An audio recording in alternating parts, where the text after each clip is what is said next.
Hello, I'm Miss Cole from BBest. What we see today is one of our aluminum alloy foundry plants. It was born in a fiery furnace.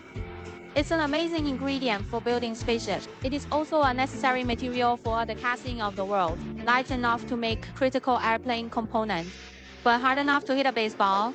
It can also be used to protect and store food. We can do die casting, gravity casting, sand casting, extrusion, and forging. It changed the world through capacity casting. Walk into our aluminum alloy foundry today. Workers are pouring 900 kilograms of power metal water soup into our square sand. Artificial molding of huge mold images forms pouring. Here is our Chinese Supermedica semiconductor, automotive, fitness equipment, and other manufacturing plants. For our machine products, the most important thing is our tons of aluminum alloy castings.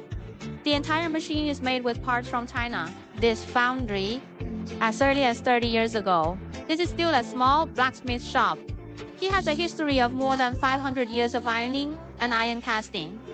We now have 24 gravity casting machines in our foundry. There are more than 100 sand turning molding technicians, 24 hours at high speed. Our technicians can shape parts into a variety of irregular shapes, okay? This is the circulation and value of the most important material in today's society, aluminum alloy. Welcome to subscribe to the Follow channel. See you next time.